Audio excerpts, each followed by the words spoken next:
Capítulo 7. Las 7 iglesias. El hombre es un trío de cuerpo, alma y espíritu. Entre el espíritu y el cuerpo existe un mediador. Este es el alma. Los gnósticos sabemos que el alma está vestida con un traje maravilloso. Ese es el cuerpo astral. Ya sabemos por nuestros estudios gnósticos que el astral es un doble organismo dotado de maravillosos sentidos internos. Los grandes clarividentes nos hablan de los 7 chakras y el señor Leadbeater los describe con lujo de detalles. Estos chakras son realmente los sentidos del cuerpo astral. Dichos centros magnéticos se encuentran en íntima correlación con las glándulas de secreción interna. En el laboratorio del organismo humano existen 7 ingredientes sometidos a un triple control nervioso. Los nervios, como agentes de la ley del triángulo, controlan al septenario glandular. Los 3 controles nerviosos diferentes que interactúan entre sí son los siguientes. Primero, el sistema nervioso cerebroespinal, agente de las funciones conscientes. Segundo, el sistema nervioso gran simpático, agente de las funciones subconscientes, inconscientes e instintivas. Tercero, sistema parasimpático o vago, quien controla frenando las funciones instintivas bajo la dirección de la mente. El sistema cerebroespinal es el trono del espíritu divino. El sistema gran simpático es el vehículo del astral. El vago o parasimpático obedece las órdenes de la mente. 3 rayos y 7 centros magnéticos son la base para cualquier cosmos, tanto en lo infinitamente grande como en lo infinitamente pequeño. Tal como es arriba, es abajo. Las 7 glándulas más importantes del organismo humano constituyen los 7 laboratorios controlados por la ley del triángulo. Cada una de estas glándulas tiene su exponente en un chakra del organismo. Cada uno de los 7 chakras se halla radicado en el cuerpo astral. Los chakras se hallan en íntima correlación con las 7 iglesias de la médula espinal.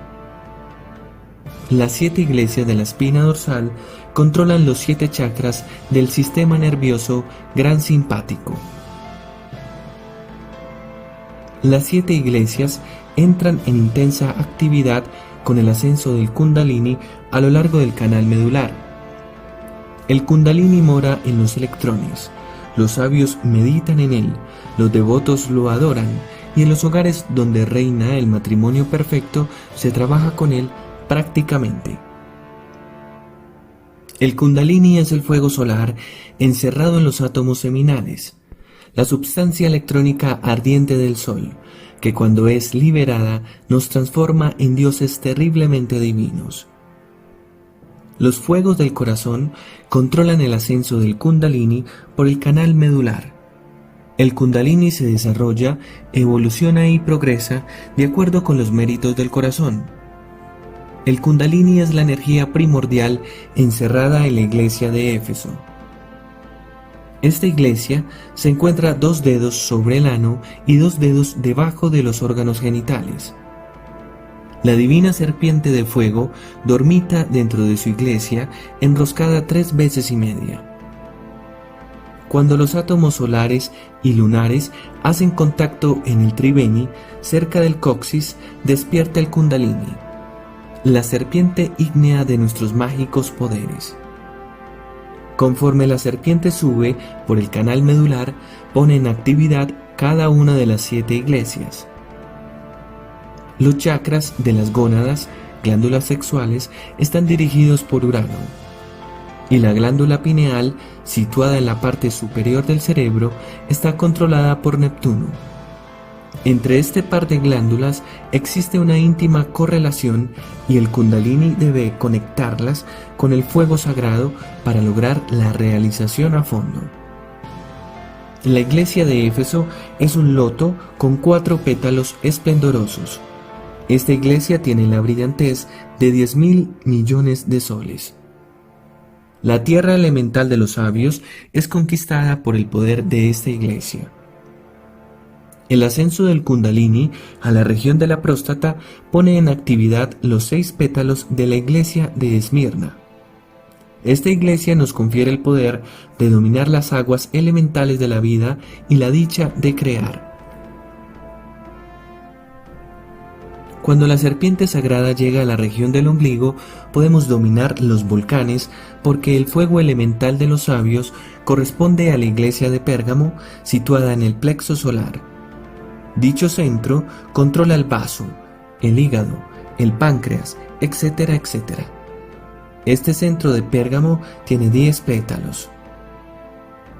Con el ascenso del Kundalini a la región del corazón, se pone en actividad la iglesia de Tiatira, con sus 12 pétalos maravillosos. Esta iglesia nos confiere poder sobre el aire elemental de los sabios. El desarrollo de ese centro cardíaco nos confiere inspiración, presentimiento, intuición y poderes para salir conscientemente en cuerpo astral, así como también poderes para poner el cuerpo en estado de jinas.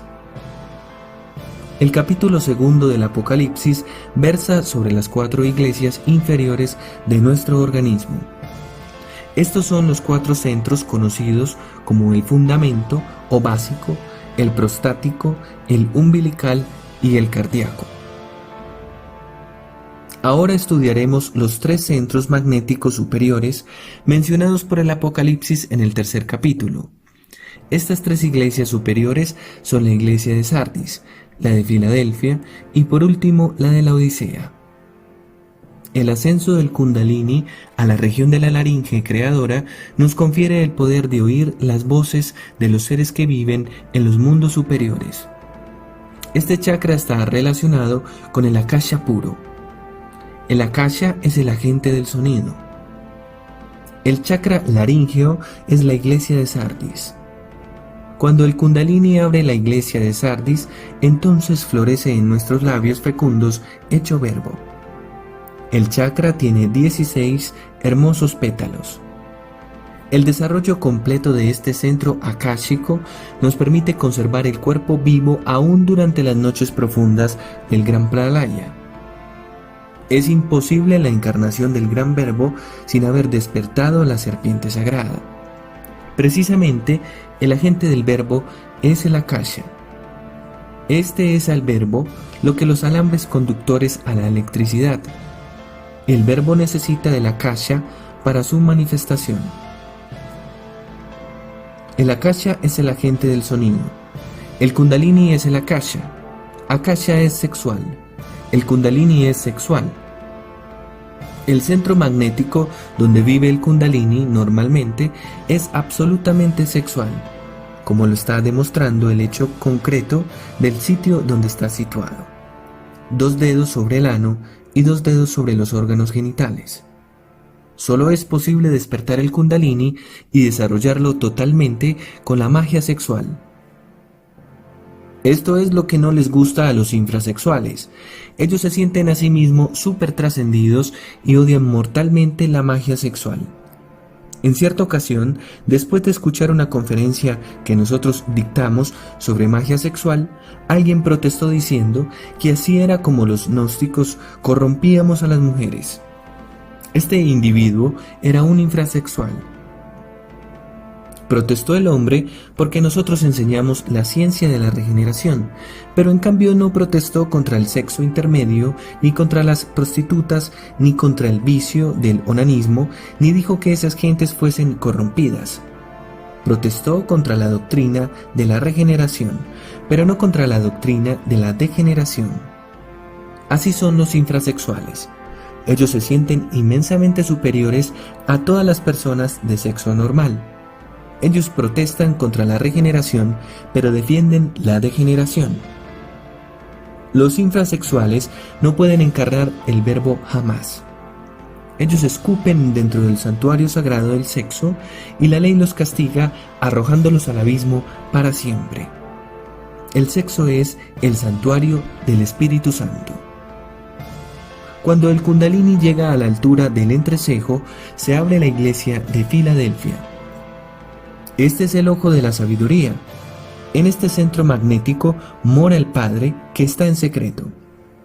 El chakra del entrecejo tiene 2 pétalos fundamentales y muchísimas radiaciones esplendorosas. Este centro es el trono de la mente. Ningún verdadero clarividente dice que lo es. Ningún verdadero clarividente dice yo vi. El clarividente iniciado dice nosotros conceptuamos. Todo clarividente necesita iniciación. El clarividente sin iniciación está expuesto a caer en muy graves errores. El clarividente que vive contando sus visiones a todo el mundo está expuesto a perder su facultad. El clarividente hablador puede también perder el equilibrio de la mente. El clarividente debe ser callado, humilde, modesto. El clarividente debe ser como un niño.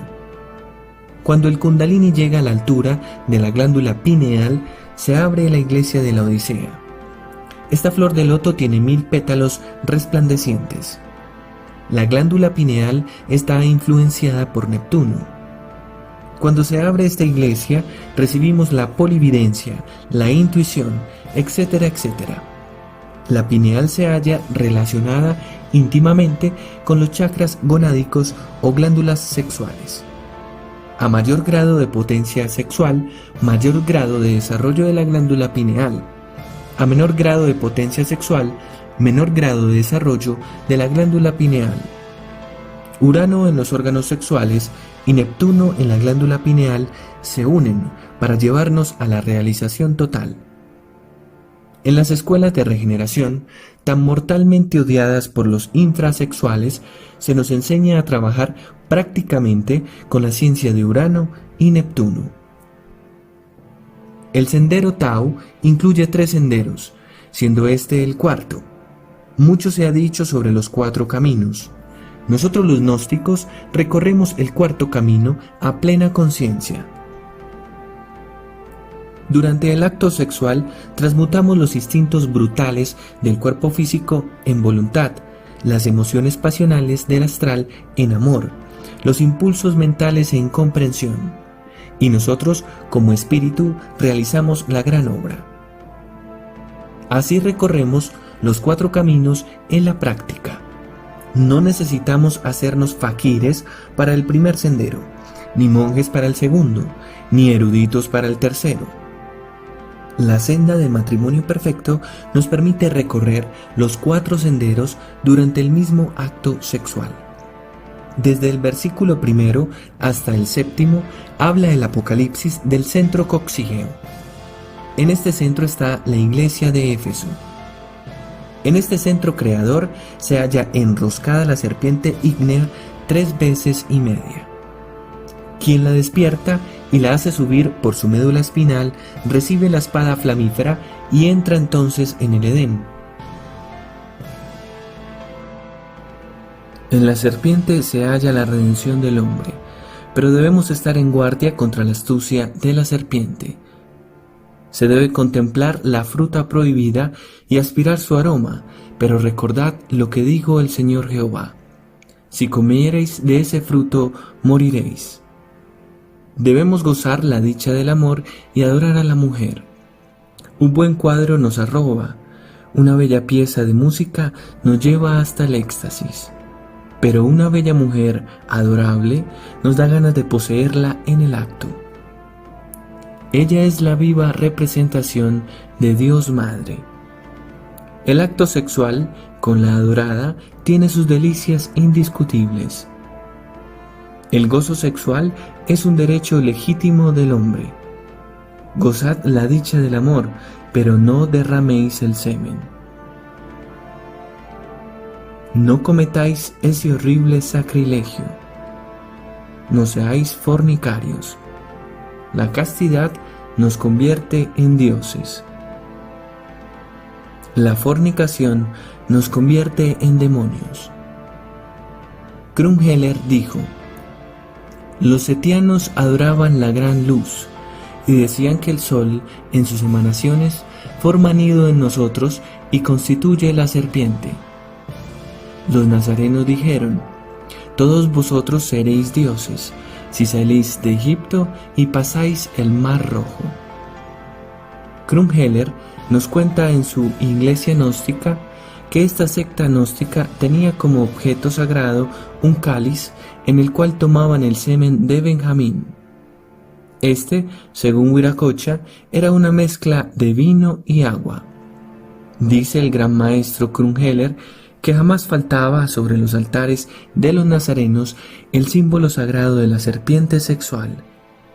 Realmente, la fuerza, el poder que acompañó a Moisés fue la serpiente sobre la vara y que luego se convirtió en la vara misma. La serpiente fue, ciertamente, la que habló a las demás serpientes y la que tentó a Eva. El sabio Viracocha, en otro párrafo de su inmortal obra titulada La Iglesia Gnóstica, dice: Moisés, en el desierto, mostró a su pueblo la serpiente sobre la vara, y les dijo que el que aprovechara esa serpiente no sería dañado durante su trayecto. Todo el poder maravilloso de Moisés residía en la serpiente sagrada del Kundalini. Moisés practicó muchísima magia sexual para levantar la serpiente sobre la vara. Moisés tuvo mujer. En la noche aterradora de los siglos pasados, los austeros y sublimes hierofantes de los grandes misterios fueron los celosos vigilantes del gran arcano. Los grandes sacerdotes habían jurado silencio y la llave del arca de la ciencia se ocultaba a los ojos del pueblo. La magia sexual solo la conocían y practicaban los grandes sacerdotes. La sabiduría de la serpiente es la base de los grandes misterios. Esta se cultivó en las escuelas de misterios de Egipto, Grecia, Roma, India, Persia, Troya, México azteca, Perú incaico, etcétera, etcétera, etcétera. Krumheller nos cuenta que, en el canto de Homero a Demeter, encontrado en una biblioteca rusa, se ve que todo giraba alrededor de un hecho fisiológico cósmico de gran trascendencia. En ese arcaico canto de aquel hombre dios que cantó a la vieja Troya y a la cólera de Aquiles, se ve claramente la magia sexual, sirviendo de piedra angular al gran templo de Eleusis. El baile al desnudo, la música deliciosa del templo, el beso que embriaga, el hechizo misterioso del acto secreto, hacían de Eleusis un paraíso de dioses y diosas adorables. Entonces nadie pensaba en porquerías, sino en cosas santas y sublimes. A nadie se le hubiera ocurrido profanar el templo. Las parejas sabían retirarse a tiempo para evitar el derrame del vino sagrado. En Egipto aparece Osiris, el principio masculino, frente a Isis, el eterno y adorable femenino. En ese país asoleado de Kem, el Señor de toda perfección trabajó también con el gran arcano AZF, precisamente cuando se hallaba en un periodo de preparación iniciática antes del comienzo de su misión. Así está escrito en las Memorias de la Naturaleza. En Fenicia, Hércules y Dagón se aman intensamente. En Ática, Plutón y Perséfone. Pero, como dice el Dr. Krumheller, ya entre ellos se habla claramente del falo y el útero. Ese es el Lingam Yoni de los misterios griegos. Los grandes sacerdotes de Egipto, viejos herederos de la sabiduría arcaica que cultivaron los atlantes, representaron al gran dios Ibis de Tot con el miembro viril en estado de erección, y cuenta Krumheller que sobre ese falo erecto de Ibis de Tot se escribió una frase que decía: dador de la razón. Junto a la inscripción resplandecía gloriosamente una flor de loto. Los viejos sabios de Egipto sagrado grabaron en sus muros milenarios el símbolo divino de la culebra sexual. El secreto de la magia sexual era incomunicable. Ese es el gran arcano. Aquellos infelices que divulgaban el secreto indecible eran condenados a pena de muerte. Se les llevaba a un patio empedrado y ante un muro milenario recubierto de pieles de cocodrilo y jeroglíficos indescifrables, se les cortaba la cabeza, se les arrancaba el corazón, y sus cenizas malditas eran arrojadas a los cuatro vientos. Nos viene ahora a la memoria Cazotte, el gran poeta francés que murió en la guillotina durante la Revolución Francesa. Este hombre profetizó en célebre banquete su propia muerte y la suerte fatal que les aguardaba a cierto grupo de nobles iniciados que proyectaban la divulgación del gran arcano. A unos les profetizó la guillotina, a otros el puñal, el veneno, la cárcel, el destierro. Sus profecías se cumplieron con absoluta exactitud. En la Edad Media, todo aquel que divulgaba el gran arcano era muerto misteriosamente, ya por las camisas de Nessus, ya por los jaboncitos envenenados que llegaran como regalo de cumpleaños a la puerta del condenado, o por los ramilletes perfumados, o por el puñal.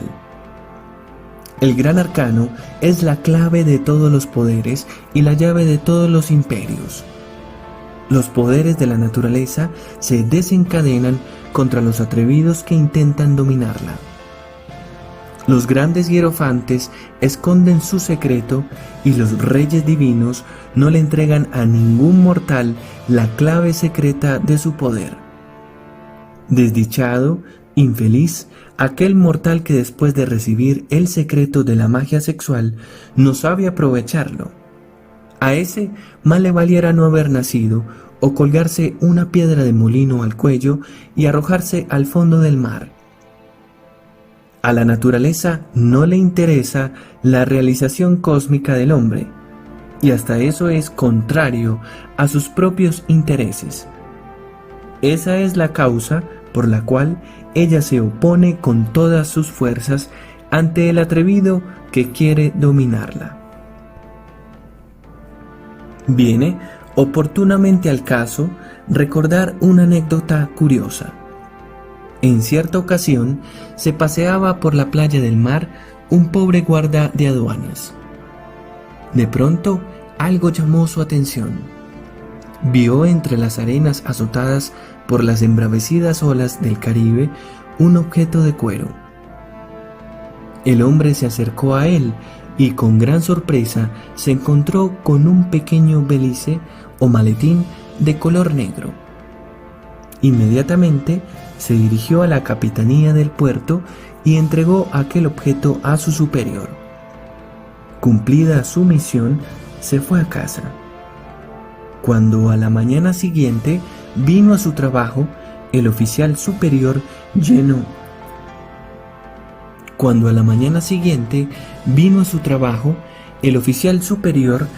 de gran ira, le entregó al hombre una moneda de 20 centavos. A tiempo que le decía: «Imbécil, esto es lo que tú mereces. Toma esta moneda para que te ahorques. Tú no mereces vivir. Cómprate con estos 20 centavos la cuerda y cuélgate de un árbol. Vino la suerte a ti y la despreciaste. El belice o maletín que me entregaste tenía cerca de $1.000.000. Vete de aquí, fuera de aquí, imbécil, no mereces vivir». Realmente, esa es la suerte fatal que les aguarda a aquellos que no saben aprovechar el preciosísimo tesoro del gran arcano. Esos no merecen vivir. Jamás en la vida se había enseñado el gran arcano de la magia sexual, y ahora lo estamos divulgando. Infelices aquellos que después de hallar en su camino el tesoro de los reyes, lo desprecian como el guarda del ejemplo. El tesoro del gran arcano vale todavía más que la fortuna encontrada por el guarda. Despreciar esto es realmente ser imbécil. Para despertar el Kundalini se necesita la mujer. Empero debemos advertir que el iniciado solo debe practicar magia sexual con una sola mujer. Aquellos que practican magia sexual con distintas mujeres cometen el delito del adulterio. Esos no progresan en estos estudios. Desgraciadamente existen ciertos sujetos que utilizan la magia sexual como pretexto para seducir mujeres. Esos son los profanadores del templo. Semejante clase de hombres caen inevitablemente en la magia negra. Advertimos a las mujeres que se cuiden de esos perversos personajes de la sexualidad. Existen también muchas mujeres que con el pretexto disque de realizarse a fondo se juntan con cualquier varón. Esas mujeres pasionales lo que quieren es saciar sus deseos carnales. El mundo es mundo siempre, y desde que estamos divulgando el gran arcano han aparecido, como era de esperar, los cerdos que atropellan la doctrina y mueren luego envenenados por el pan de la sabiduría. El culto de la magia sexual solo se puede practicar entre marido y mujer. Aclaramos esto para evitar seducciones y raptos, banqueteos carnales y santas lujurias pasionales. La fuerza sexual es un arma terrible. Los científicos no han podido dar con el origen de la electricidad. Nosotros afirmamos que la causa de la energía eléctrica debemos buscarla en la fuerza sexual universal.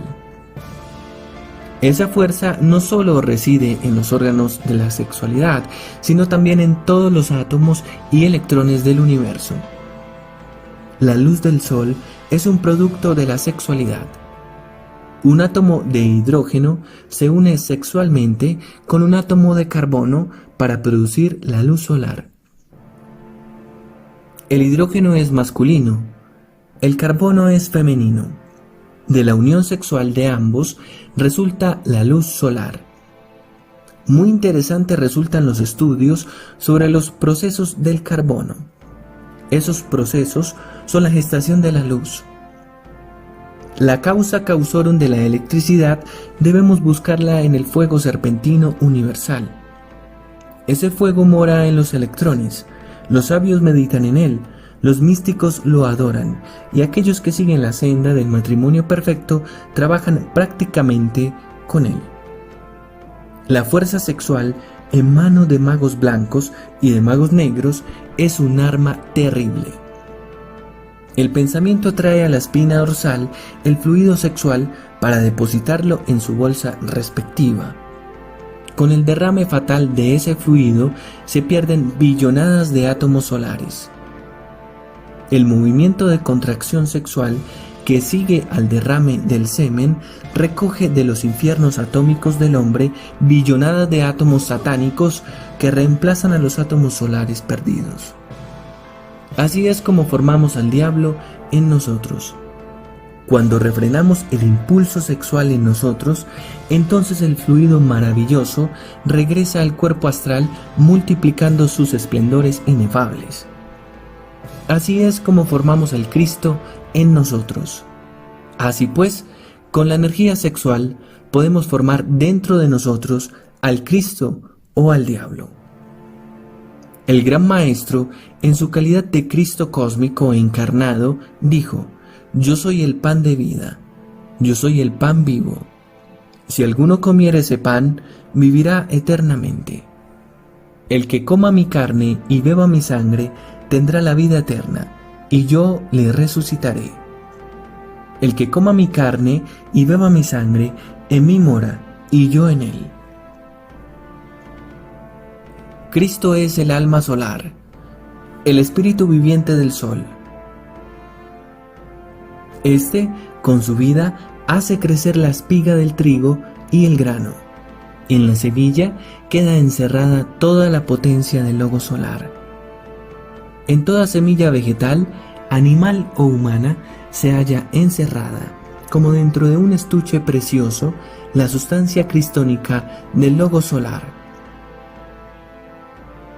Haciendo retomar la energía creadora hacia adentro y hacia arriba, germina, nace dentro de nosotros un niño maravilloso, un cuerpo astral solar. Este vehículo nos confiere la inmortalidad. Ese es nuestro Crestos mediador. Con ese vehículo llegamos al Padre que está en secreto. Nadie llega al Padre si no es por mí, dijo el Señor de toda perfección. El fantasma astral que poseen los mortales no es más que un esbozo de hombre. Ni siquiera tiene unidad. Ese fantasma de fachada es guarida de demonios y de toda ave sucia y aborrecible. Dentro de ese fantasma astral vive el yo, el diablo. Este es legión infernal. El yo es legión. Así como un cuerpo se compone de muchos átomos, así también el yo se compone de millonadas de yoes. Inteligencias diabólicas, repugnantes demonios que riñen entre sí. Cuando muere una persona, se vuelve eso, legión. En sí misma, la persona se vuelve polvo. Solo queda viviendo eso, legión de yoes. Los clarividentes suelen encontrarse a los desencarnados vestidos de distinta manera y simultáneamente en lugares diferentes. La persona parece haberse vuelto muchas personas. Es legión. Empero, cuando hemos hecho nacer en nosotros un cuerpo astral, continuamos después de la muerte viviendo en ese cuerpo sideral. Somos entonces realmente inmortales. Esa clase de personas que poseen un cuerpo astral cristificado se hallan después de la muerte con la conciencia despierta. Los desencarnados comunes y corrientes viven después de la muerte con la conciencia dormida. La muerte es realmente el regreso a la concepción fetal. La muerte es el regreso a la semilla. Todo aquel que muere regresa al nuevo vientre materno totalmente inconsciente, dormido. La gente ni siquiera tiene encarnada el alma. El alma de las personas está desencarnada. Las personas tienen tan solo encarnado un embrión de alma. La gente malvada no tiene ni siquiera ese embrión de alma. Solo poseyendo un cuerpo astral cristificado podemos encarnar el alma. La gente común y corriente es tan solo vehículo del yo. El nombre de cada mortal es legión. Solo con la magia sexual podemos hacer nacer dentro de nosotros el astral crístico. La tentación es fuego. El triunfo sobre la tentación es luz. El deseo refrenado hará subir el líquido astral hacia arriba, hacia la glándula pineal. Y así nace dentro de nosotros el Adán Cristo, el superhombre. Al excitar el aparato sexual para realizar el coito, el semen se multiplica. Cuando no se derrama, se transmuta y nos convierte en dioses. El fuego sexual es la espada con la cual el Dios interno combate a los tenebrosos. Todo aquel que practica magia sexual abre las 7 iglesias.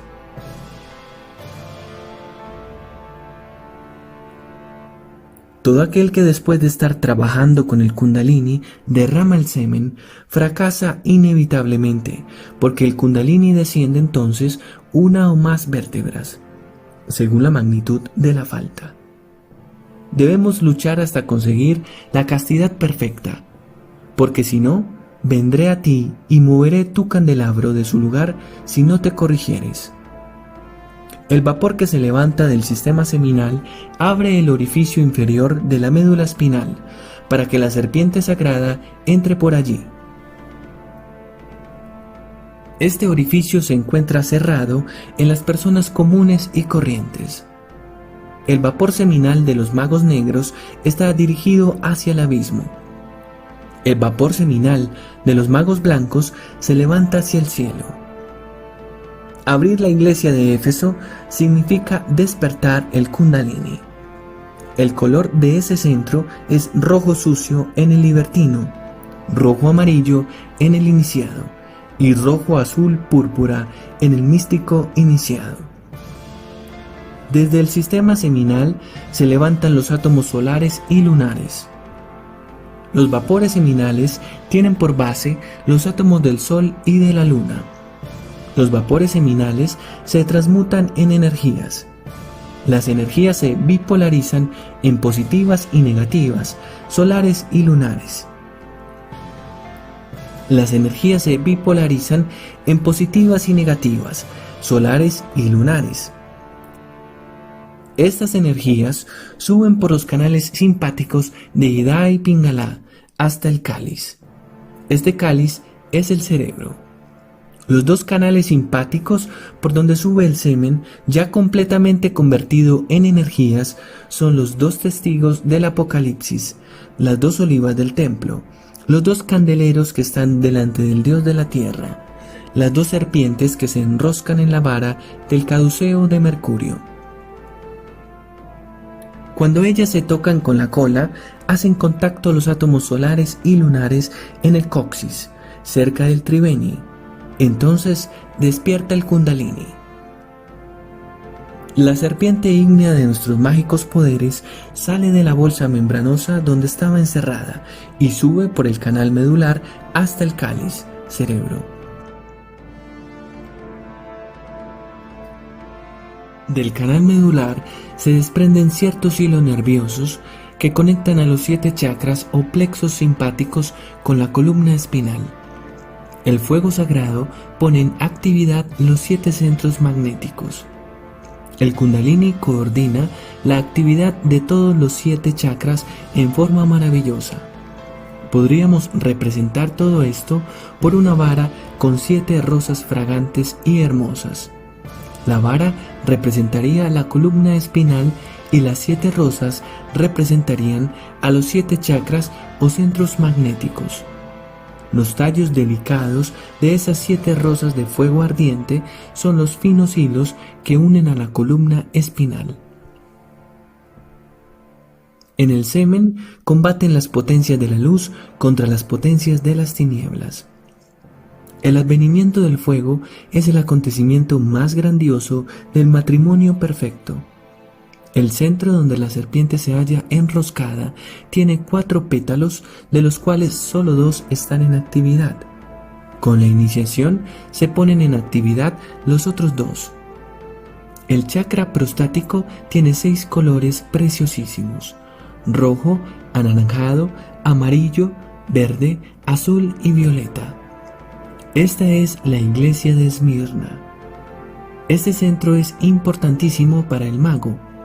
Con este centro controlamos el acto sexual. Este es el centro magnético de la magia sexual. El tercer centro es la iglesia de Pérgamo. Este es el cerebro de las emociones. Nosotros tenemos una verdadera estación inalámbrica establecida dentro del organismo humano. El centro receptor es el centro umbilical. La antena emisora es la glándula pineal. Las ondas mentales de aquellos que nos piensan llegan al centro umbilical o cerebro de las emociones y luego pasan al cerebro, donde esos pensamientos se hacen conscientes. Digna de toda admiración resulta la iglesia de Tiatira, el cuarto centro. El cardias o centro cardíaco está en íntima relación con el corazón del sistema solar. El hombre es un universo en miniatura. Si queremos estudiar el universo, debemos estudiar al hombre. En el universo descubrimos al hombre. En el hombre descubrimos al universo. El sistema solar, visto desde lejos, parece realmente un hombre glorioso caminando a través del inalterable infinito. Todos los tiempos se han convertido allí en una forma viviente llena de música inefable, la música de las esferas. Un instante de percepción de este hombre celeste es de 80 años. El corazón de este hombre celeste se halla realmente en el centro del disco solar. Aquellos que saben viajar conscientes y positivamente en cuerpo astral podrían visitar ese templo. Un gigantesco abismo más negro que la noche conduce al santuario. Pocos son aquellos que tienen el valor para descender en ese abismo fatal. En las pavorosas profundidades de aquel abismo solar se pueden percibir cosas terribles, llamas abrasadoras, el espanto del misterio. Quienes tienen el valor de descender por allí encontrarán el vestíbulo del santuario. Un adepto les bendecirá con un ramo de oliva. Dichosos aquellos que logran ser admitidos en el lugar secreto. Un estrecho pasadizo conduce al amado discípulo al secreto lugar del santuario. Ese es el Cardias del sistema solar. En ese lugar sagrado viven los 7 santos. Ellos son los rectores de los 7 rayos solares. El rayo más importante es el del Kundalini o fuego serpentino que centellea intensamente en la aurora. Todo matrimonio perfecto debe practicar magia sexual en la aurora.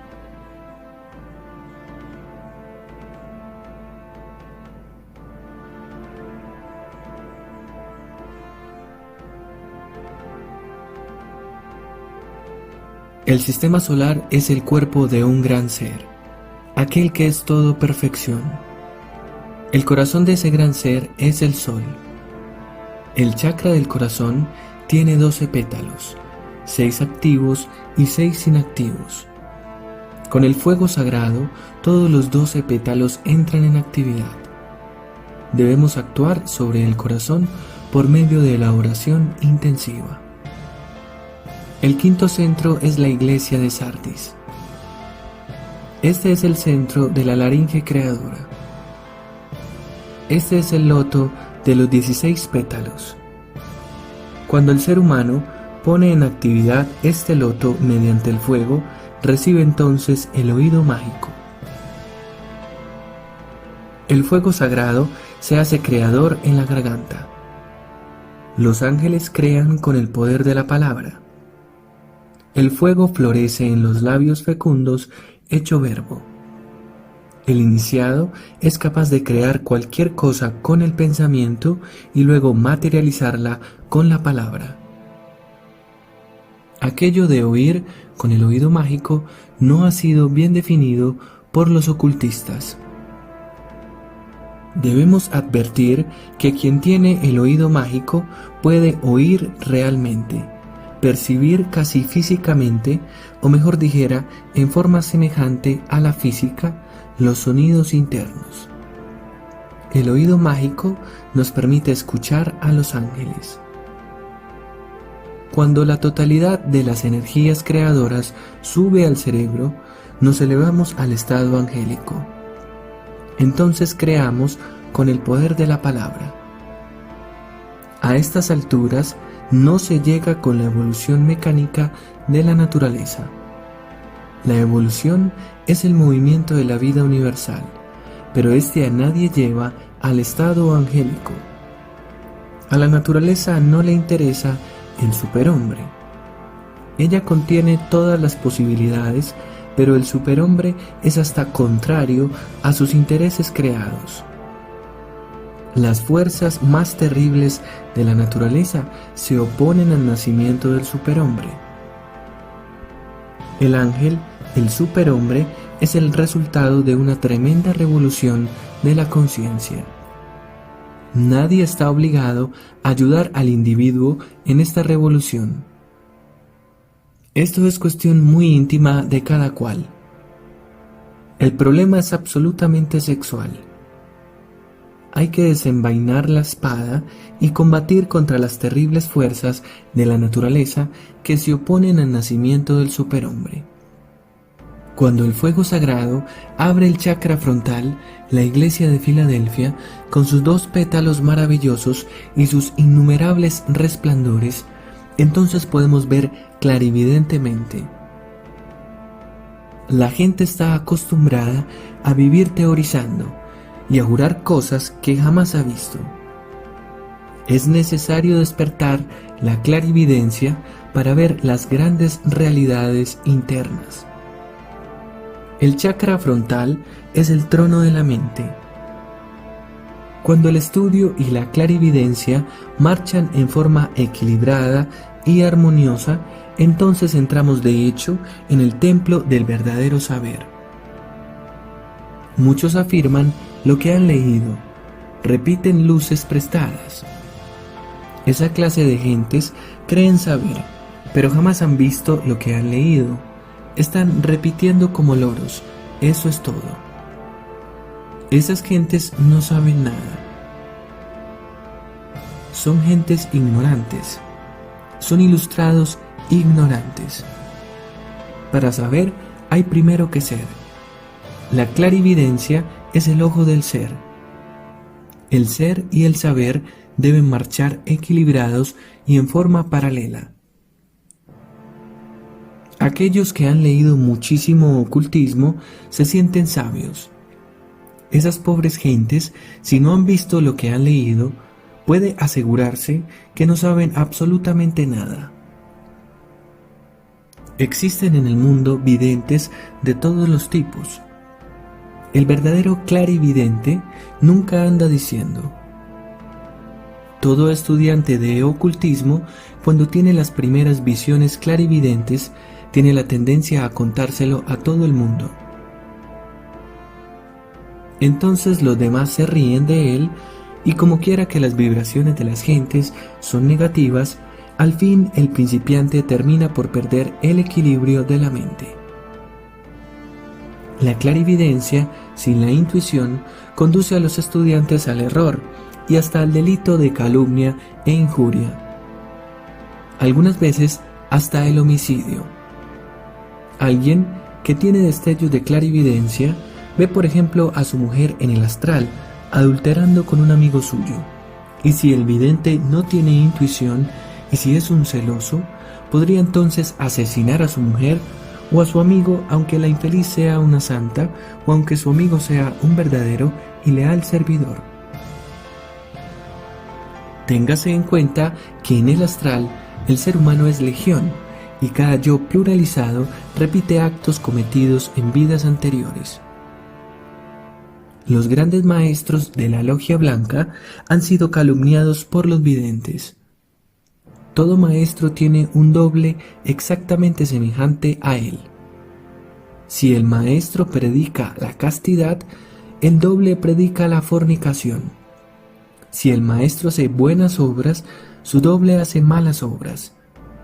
Es exactamente su antítesis. Por todas esas cosas, nosotros solo podemos confiar en los clarividentes que han llegado a la quinta iniciación de misterios mayores. Además, téngase en cuenta que antes de la quinta iniciación de misterios mayores, el ser humano no dispone de vehículos solares para servir de templo a su Dios interno. El alma ni el Cristo pueden entrar en las gentes que no tienen vehículos organizados. Primero debe entrar el alma en sus vehículos y luego el Cristo interno. Él se convierte en ella y ella en él. De esta mezcla divina y humana resulta el Hijo del Hombre, el superhombre, el Adán Cristo. Gentes que no tienen vehículos organizados tampoco pueden ser infalibles. Videntes sin vehículos internos organizados están expuestos a cometer muy graves errores. Dentro del fantasma astral deben hacer mediante la magia sexual un vehículo astral solar. Dentro del fantasma mental deben hacer mediante la magia sexual un vehículo mental solar. Por último, debemos engendrar un verdadero cuerpo causal para el alma. De la crisálida debe salir la mariposa. Del fantasma astral sale el nuevo astral, el astral solar. De la crisálida mental o fantasma mental sale la mente solar. Lo último que nace es la voluntad solar, el cuerpo precioso de la voluntad. Al llegar hasta estas alturas, ya el ser humano tiene existencia real, porque ha encarnado su alma. Después de este instante, puede prepararse para la encarnación del Cristo interno. Aclaración. Hacemos saber, amigo lector, que el camino iniciático se empieza por los misterios del fuego, o sea, cuando fabricamos nuestros cuerpos solares que sirven para hacer el recorrido de los misterios mayores. Nacen los cuerpos solares y quedan eliminados los cuerpos lunares, y encarnamos Atman, Buddhi y Manas. Este trabajo se realiza en la primera montaña, a base de los 3 factores. No hay que confundir los cuerpos solares con los cuerpos existenciales del ser o cuerpos de oro. Cuando se comienza la segunda montaña, empezamos a fabricar los cuerpos de oro o existenciales del ser. En la segunda montaña hacemos el mismo recorrido de iniciaciones, que viene a ser la calificación de los misterios del fuego de la primera montaña, para que cristalice con la segunda en los cuerpos de oro del ser. En la segunda montaña se le exige al iniciado la muerte de un 100% para poder calificar, de lo contrario se convertiría en un Hanasmusen de alta categoría. Cuando terminamos hasta la misma sombra de nuestros defectos, queda el iniciado con sus cuerpos de oro, que sirve como vehículo o instrumento al Cristo interno o a su real ser. Cabe decir que en la segunda montaña, cuando empezamos el trabajo sobre la muerte, es que venimos a cristificar los cuerpos existenciales del ser, o sea, astral Cristo, mente Cristo y voluntad Cristo. Quien no ha encarnado su alma no tiene existencia real. Es una legión de yoes que luchan por manifestarse a través del cuerpo del hombre. A veces actúa el yo bebo, otros el yo fumo, el yo mato, el yo robo, el yo enamoro, etcétera, etcétera. Entre esos yoes existe conflicto.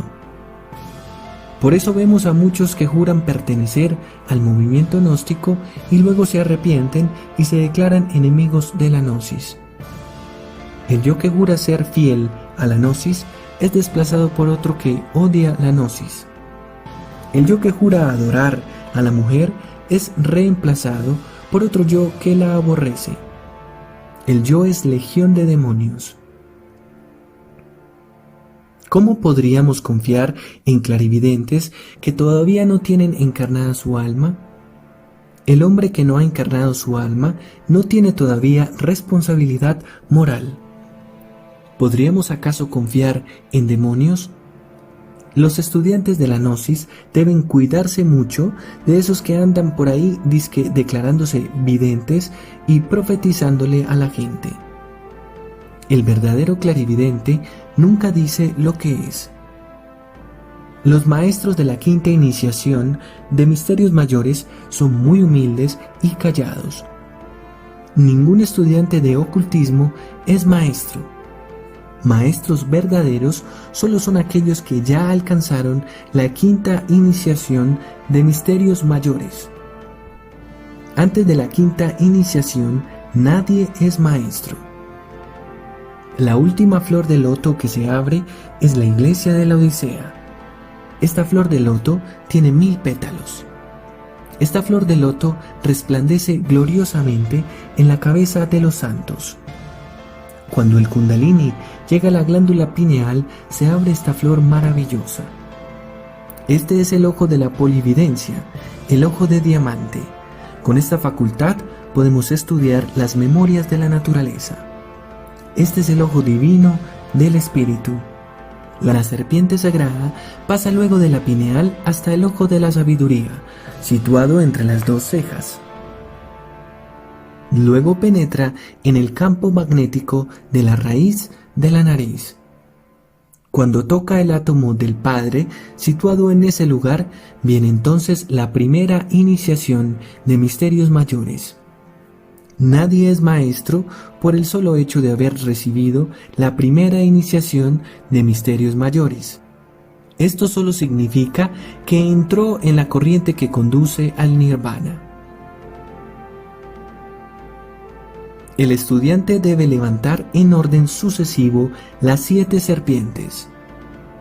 La segunda serpiente pertenece al cuerpo vital, la tercera al astral, la cuarta al mental, la quinta al causal. Las serpientes 6 y 7 son del alma conciencia y del espíritu divino. A cada una de las 7 serpientes le corresponde una iniciación de misterios mayores. Son 7 serpientes, 2 grupos de A3 con la coronación sublime de la séptima lengua de fuego que nos une con el Uno, con la ley, con el Padre. Debemos abrir las 7 iglesias en cada plano de conciencia cósmica. Durante la iniciación, el devoto debe recibir los estigmas del Cristo. Cada uno de sus vehículos internos debe ser crucificado y estigmatizado. Los estigmas se le van dando al hombre según sus merecimientos. Cada estigma tiene sus pruebas esotéricas. Los primeros estigmas que se reciben son los de las manos, y las pruebas para recibirlos son muy dolorosas. Las piedras preciosas también juegan un papel muy importante en la iniciación. Y los fundamentos del muro de la ciudad estaban adornados de toda piedra preciosa. El primer fundamento era jaspe, el segundo zafiro, el tercero calcedonia, el cuarto esmeralda, el quinto sardónica, el sexto sardío, el séptimo crisólito, el octavo berilio, el nono topacio, el 10º crisopaso, el 11º jacinto, el 12º amatista. Dice el Apocalipsis: yo soy el alfa y la omega, al que tuviere sed yo le daré de la fuente del agua de la vida gratuitamente. Yo soy el alfa y la omega. Bienaventurados los que laven sus vestiduras, los 7 cuerpos, en la sangre del Cordero, semen cristónico, para que entre en las puertas de la ciudad. Sin embargo, cuán pocos son realmente aquellos que llegan a la alta iniciación. Son muy pocos aquellos capaces de llegar hasta besar el látigo del verdugo. Besar la mano que nos golpea es muy difícil y sin embargo urgente para aquellos que llegan a la alta iniciación. Cristo dijo: de 1000 que me buscan, uno me encuentra. De 1000 que me encuentran, uno me sigue. De 1000 que me siguen, uno es mío. Lo más grave es que aquellos que han leído mucho ocultismo y que han pertenecido a muchas escuelas están llenos de un perorgullo de santidad. Se creen a sí mismos muy santos y sabios, aunque presumen de humildad. Esos pobres hermanos están más lejos que los profanos del altar de la iniciación. Quien quiera llegar a la alta iniciación debe empezar por reconocerse a sí mismo como un perverso. Quien reconoce su maldad ya está en el camino de la realización. Recordad que entre el incienso de la oración también se esconde el delito. Esto es difícil para los que han leído muchísimo. Esas gentes se sienten llenas de santidad y sabiduría. Cuando tienen destellos de clarividencia, entonces son insoportables porque se declaran maestros de sapiencia. Naturalmente, gente así son candidatos seguros para el abismo y la muerte segunda. El abismo está lleno de equivocados sinceros y de gentes de muy buenas intenciones.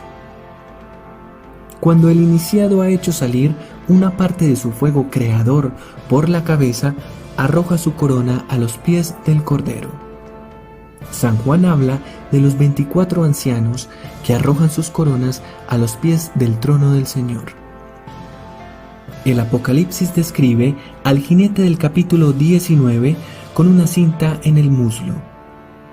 En esa cinta está escrito con caracteres sagrados la frase Rey de Reyes y Señor de Señores. Realmente no está el rey en la frente, sino en el sexo.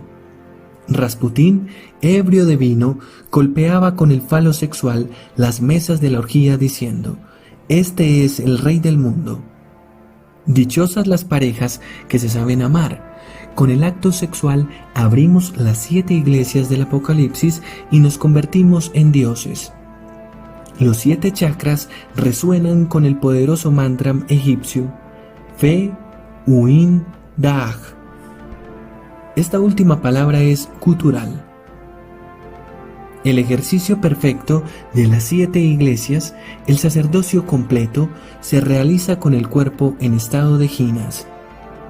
Los grandes magos saben poner el cuerpo en estado de jinas. Entonces ejercen todo el sacerdocio de las 7 iglesias. Cuando Jesús caminó sobre el mar, llevaba el cuerpo físico en estado de jinas. En ese estado somos dioses omnipotentes. Existe en la región umbilical un chakra misterioso que utiliza el mago para sus estados de jinas.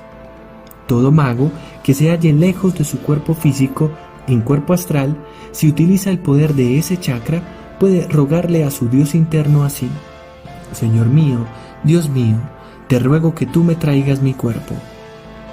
El Dios interno puede traerle el cuerpo físico al mago en estado de jinas, es decir, sumergido dentro del plano astral. En esos instantes gira el misterioso chakra de la ciencia jinas. Quien quiera aprender la ciencia jinas, que estudie el libro Las 3 montañas, capítulo 14. Allí enseñamos esa ciencia misteriosa. Las 7 iglesias nos confieren poder sobre el fuego, el aire, las aguas y la tierra.